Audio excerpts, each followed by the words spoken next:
Hey artists, so the last step, I've gone ahead and I've drawn my infinity stone. I use like this rectangular shape to kind of build it up, and then I built a hexagon off of that, and I just built up kind of like a gem.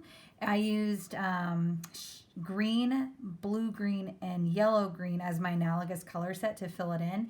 But what my students enjoyed the most about this project was the background. So if you want your stone to look 3D, or not to look 3D, to look like it's glowing, use a pencil, and you'd put your stone on a black sheet of paper and then just make a heavy outline. You can see the fluorescent lighting that I have above me is highlighting the graphite that I'm tracing it, with. All I want you to do is make a heavy outline of your stone and then remove the drawing, okay? So now I have my pencil outline of where my stone is. I'm gonna use chalk. You could use sidewalk chalk. It wouldn't really matter. I'm using a box that I bought from Hobby Lobby a while back. And what you wanna do is choose two colors, or even just maybe one color that's represented in your stone. So like I'm choosing the green that's in my stone and that yellow green that's in my stone to make it look like it's glowing.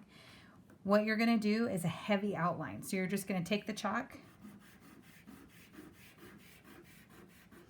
and the powder, because of the pressure I'm using, that's good. Like creating that is fine.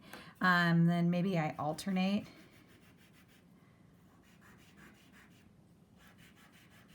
If you don't like the feeling of chalk, maybe put a paper towel in your hand and then hold the chalk.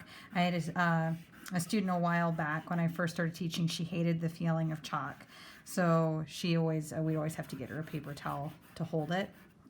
Okay, so once you have it outlined, all I want you to do is choose a direction. So if our stone is sitting in the center, everything that's glowing off of it would push from this surface, okay? So I'm going to take my fingers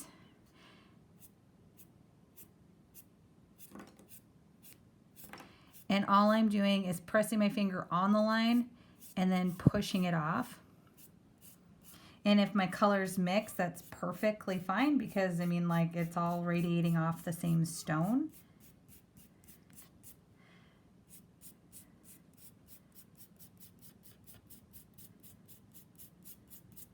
Then before you do anything, like before you glue this in place to hold it, you'd put your stone down to see if you like what you've done.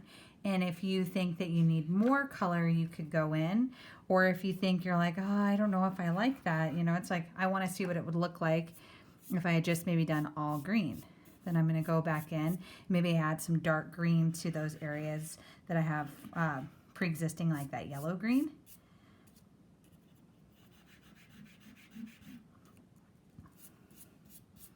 And I'm just going to continue pressing in the same pattern that I had before, pushing away from the stone or pulling away from the stone.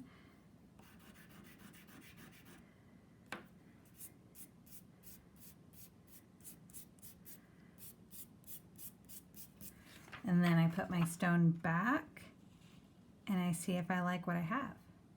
And I think that looks great. So I would go ahead, I'd glue it in place, and then that would become my glowing stone.